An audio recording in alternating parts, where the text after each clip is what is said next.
जय हिंद दोस्तों, स्वागत है आपका हमारे YouTube चैनल बीएनसी क्लासेस में। जो इन्फ्लेशन पे हम लोग बात कर रहे थे, जो इन्फ्लेशन के जो टर्म हम लोग देख रहे थे, अगला है इन्फ्लेशन टैक्स। ठीक है, मुद्रास्फीति कर। तो मुद्रास्फीति कर क्या होता है? ठीक है, देखिए कह रहा है कि जब इन्फ्लेशन क्या करता है कि जब इन्फ्लेशन बढ़ती है, यानी कि जब मुद्रास्फीति की दर बढ़ती है तो inflation erodes the value of money, यानी कि जो आपका मनी होती है, जो आपका पैसा होता है, इसकी जो वैल्यू होती है वो क्या करती है, उसको इरोड कर देती है, यानी कम कर देती है। वैल्यू ऑफ मनी, इन्फ्लेशन में क्या होता है कि जो आपके पैसा है, जो आपका मनी है, उसकी वैल्यू कम हो जाती है और लोगों को मनी यानी कि जो पैसा है उसको यूज करने में उनको प्रॉब्लम क्रिएट होना है। कहने का मतलब है कि जो आपकी मनी की जो वैल्यू कम होती चली जाएगी, जो आपका पैसा है उसकी वैल्यू कम होगी, तो आपको चीज़ें खरीदने में ज़्यादा खर्च करना पड़ेगा। ठीक है, तो ऐसे में क्या होता है कि सरकार क्या करती है उस समय में, जैसे आपको पता होगा कि सरकार कई तरीके से जो मनी का फ्लो हो मार्केट में वो बढ़ाती है। तो एक आपका तरीका है कि सरकार के पास अथॉरिटी है, पावर है कि वो नए करेंसी छाप सकती है। ठीक है, और सरकार के अथॉरिटी की वजह से जो हमारे यहाँ जो पैसा छापने का जो पावर है वो आरबीआई के पास है, रिजर्व बैंक ऑफ इंडिया। ठीक है, ये नई करेंसी सरकार छाप सकती है और ये जो नई करेंसी जो सरकार छापती है, जो अथॉरिटी है सरकार को नए पैसे छापने का, ये एक तरीके से क्या है, सरकार के लिए इनकम का काम करता है, एक तरह से सरकार का स्रोत का काम करता है, सरकार के इनकम का एक स्रोत है। ठीक है, नया करेंसी छापना। और ये जो नई करेंसी सरकार छापेगी, ये क्या होगा, ये आपका एक तरह से सिचुएशन होगा कि सरकार अपना खर्च, जो सरकार अपना खर्च है वो जनता के इनकम पे कर रही है, यानी कि पब्लिक इनकम पे सरकार अपने खर्च को सस्टेन कर रही है। ठीक है, तो देखिए अभी तक क्या था कि यहाँ तक तीन पार्ट में हम लोग इसको समझेंगे। पहला कि जो आपका इन्फ्लेशन है, इन्फ्लेशन की वजह से जो पैसा होता है, जो मनी होती है, वो कमज़ोर होती है और जब पैसा कमज़ोर होता है तो उसे होल्ड कर रखने में, यानी कि उसको यूज़ करने में जो कंज्यूमर होता है उसको सफ़र करना पड़ता है, यानी कि पैसे की वैल्यू कम होगी, आपको ज़्यादा पैसा खर्च करना पड़ेगा। इसके बाद क्या होती है कि सरकार ऐसी सिचुएशन में क्या करती है कि नए करेंसी छापती है और सरकार के पास ये अथॉरिटी है, ये पावर है कि वो नई करेंसी छाप सकती है, नई करेंसी प्रिंट कर सकती है। और नई करेंसी प्रिंट करती है तो ये सरकार के लिए क्या है, एक तरह से इनकम है। क्या है, एक तरह से ये सरकार के इनकम का स्रोत है, सोर्स ऑफ इनकम गवर्नमेंट का। ठीक है, और ये जो आपका सिचुएशन होता है, इस सिचुएशन में क्या होती है कि जो गवर्नमेंट का जो खर्च है, गवर्नमेंट का जो एक्सपेंडिचर है, गवर्नमेंट का जो खर्च है, वो जनता पब्लिक के इनकम पे सरकार सस्टेन कर रही है। ठीक है, और इसी को यहाँ पे एक तरह से हम लोग देखें तो एक तरह से क्या हो रहा है कि इन्फ्लेशन जो है ये टैक्स के रूप में काम कर रही है, टैक्स के रूप में काम कर रही है, जिसको टर्म दिया गया, जिसको नाम दिया गया सेनोरेज। सेनोरेज, ठीक है, इसी को सेनोरेज बोलते हैं। ठीक है, सेनोरेज। जब इन्फ्लेशन टैक्स के रूप में लगे कि टैक्स के रूप में काम कर रही है तो उससे हम लोग सेनोरेज बोलते हैं। ठीक है, तो पहला टर्म आपको समझ में आ गया होगा। अगला है इन्फ्लेशन स्पाइरल। ठीक है, इन्फ्लेशन स्पाइरल, हिंदी में इसको बोलते हैं मुद्रास्फीति कुंडली।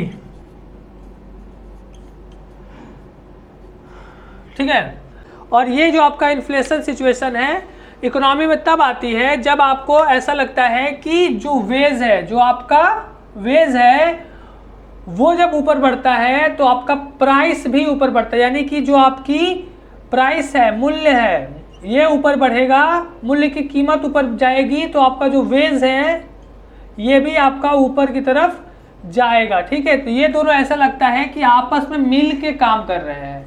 ठीक है, जो वेज है और जो आपका प्राइस है, ये दोनों आपस में एक साथ इंटरेक्ट होकर जब इकोनॉमी में, किसी भी इकोनॉमी में काम करते हैं तो ऐसे सिचुएशन को इन्फ्लेशन स्पाइरल कहते हैं, मुद्रास्फीति कुंडली कहते हैं। ठीक है, और ये कब होता है, when wages press prices up, जब वेज के कारण आपका जो प्राइसेस है जब ये ऊपर उठता है, and prices pull up wages up, और ये जब प्राइसेस ऊपर जाते हैं तो ये आपके वेजेस जो होते हैं इनको ऊपर की तरफ खींचते हैं, ठीक है। इसी सिचुएशन को इन्फ्लेशन स्पाइरल यानी कि आपका मुद्रास्फीति, जो कुंडली मुद्रास्फीति है, ये कहते हैं, ठीक है।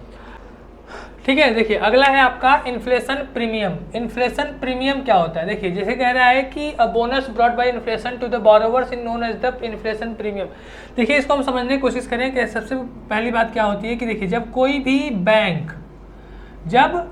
भी बैंक किसी को लोन देता है, ठीक है, तो लोन के बदले उसे क्या मिलेगा? इंटरेस्ट मिलता है, ठीक है। अब ये इंटरेस्ट मान लीजिए आपका जो आपका इंटरेस्ट है, ये अभी मान लीजिए कि किसी को आपने 2021 में कोई बैंक ने किसी को लोन दिया। अब ये 2021 में जो लोन देगा उस समय का इन्फ्लेशन, ठीक है, और जो भी आपका होगा 2021 में मान लीजिए जो भी है, और इसे 1000 का लोन मिला, ठीक है, और 1000 का लोन मिला 5 साल के लिए। अब 5 साल के लिए इसे आपका मिला 12% पर एनम के हिसाब से, ठीक है, 12% पर एनम के हिसाब से इसे लोन मिला 1000 रुपए का 5 साल के लिए, ठीक है, ध्यान दीजिएगा 5 साल के लिए। अब जो ये लोन जो चुकाएगा बारोवर बैंक को, इसे बोला जाता है नॉमिनल प्राइस, ठीक है। नॉमिनल का मतलब ये होता है कि वो उस समय के इन्फ्लेशन, इसको क्या है, नॉमिनल का मतलब होता है, देखिए नॉमिनल और रियल जो आपका प्राइस होगा, रियल जो आपका मनी होगा, वो आपका बैंक निकालती है उस समय का जो इन्फ्लेशन होता है। इन्फ्लेशन को नॉमिनल के साथ एडजस्ट करके जो रुपया आपका आएगा उसे रियल प्राइस बोले जाएंगे, रियल मनी बोला जाएगा, ठीक है। अब ध्यान से देखिएगा, जब बैंक किसी को लोन देती है उसके बदले में उसे इंटरेस्ट मिलता है, और वो इंटरेस्ट हर साल आपका जो इन्फ्लेशन बढ़ रहा है उसके अकॉर्डिंग तो आपका इंटरेस्ट बढ़ या घट तो रहा नहीं है। अगर किसी ने किसी को लोन दिया है 12% पर, अगले साल अगर आपका इन्फ्लेशन बढ़ गया या जो भी हुआ, तो अगर वो इंटरेस्ट रेट बढ़ा या घटा तो इस पर लागू होगा नहीं, ठीक है। ये आपको अगले 5 साल तक 12% के हिसाब से ही पैसा देगा। तो जो इंटरेस्ट मिल रहा है बैंक को वो आपका नॉमिनल मनी है, ठीक है। और नॉमिनल मनी को कोई भी बैंक इन्फ्लेशन के साथ जब एडजस्ट करती है तब उसे रियल प्राइस मिलता है, और जो रियल प्राइस होता है, जो रियल मनी होती है, वो हमेशा नॉमिनल मनी से कम होता है, ठीक है।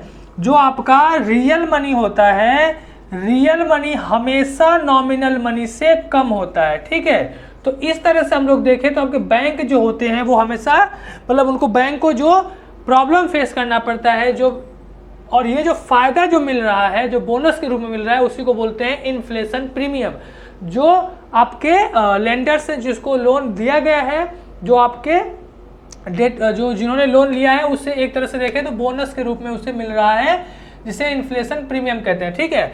अब देखिए 5 साल के लिए लोन दिया है 12% का, तो इसे कम से कम 120 रुपया आपको हर साल इसे देना है इंटरेस्ट के रूप में। लेकिन अगर 5 साल, 2 साल, 3 साल बाद अगर आपका इन्फ्लेशन बढ़ गया तो ये आपका 12% का जो रेट है 120 रुपया तो इसी के हिसाब से दे रहा है। लेकिन अगले 3-4 साल में जब आपका इन्फ्लेशन बढ़ेगा तो 1000 की वैल्यू आपकी लगभग 1200, मतलब ये 800 या उससे भी कम की हो जाएगी। तो कहने का मतलब है कि जो आपके बैंक होते हैं, जो उनको घाटे का जो उनको प्रॉब्लम फेस करनी पड़ती है, इसके वजह से, इन्फ्लेशन के वजह से, जो नॉमिनल जो उनका मनी होता है और जो आपका रियल मनी में जो प्रॉब्लम, जो कमी होती है, जो अंतर होता है, वही एक तरह से बोनस के रूप में कंज्यूमर को मिलता है। यही आपका होता है इन्फ्लेशन प्रीमियम, ठीक है। अब अगले वीडियो में हम लोग और भी जो भी इंपॉर्टेंट टर्म्स हैं इन्फ्लेशन के वो हम लोग देखेंगे, ठीक है।